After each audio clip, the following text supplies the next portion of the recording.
আসসালামু আলাইকুম সম্মানিত ভিউয়ার্স, কেমন আছেন? আমি মোহাম্মদ জাকারিয়া, চিকিৎসক, মোটিভেশন স্পিকার। বিভিন্ন সময় বিভিন্ন রকম স্বাস্থ্য বিষয়ে আলোচনা নিয়ে আসি। আজকেও স্বাস্থ্য বিষয়ে আলোচনা। আজকের আলোচনার বিষয় যে স্ত্রীর অনুমতি ছাড়া ৩টি কাজ করলে স্বামী জাহান্নামী। তাহলে ভিডিওটা প্রথম থেকে শুরু করে শেষ পর্যন্ত না টেনে শুনবো। প্রথমে একটি লাইক দিব, সাবস্ক্রাইব করব, নোটিফিকেশন অন করব, পেজে ফলো দিব। তাহলে স্বাস্থ্য সম্পর্কে নোটিফিকেশন আপনাদের কাছে পৌঁছে যাবে। তাহলে বন্ধুরা মনোযোগ দিয়ে শুনুন। স্ত্রীর অনুমতি ছাড়া ৩টি কাজ করলে স্বামী জাহান্নামী। ১.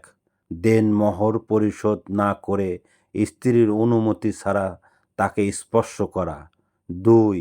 অনুমতি ছাড়া স্ত্রীর সম্পদ জোর করে দখল ব্যবহার করা। ৩.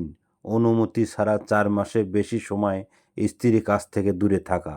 বন্ধুরা, এই ধরনের ভিডিও পেতে আমাদের ইউটিউব চ্যানেলে ঢুকবেন। আর স্বাস্থ্য নিয়ে ইউটিউব চ্যানেলে অনেক ধরনের ভিডিও আছে, আপনারা পাবেন।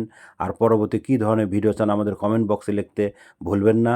আমাদের বিরাজ মেডিকেল ১০০ বছরের প্রতিষ্ঠান। যে কোনো ধরনের গোপন অসুখ বিসুখ আপনারা চলে আসবেন। তো বন্ধুরা, এতক্ষণ মনোযোগ সহকারে দেখার জন্য সবাইকে ধন্যবাদ।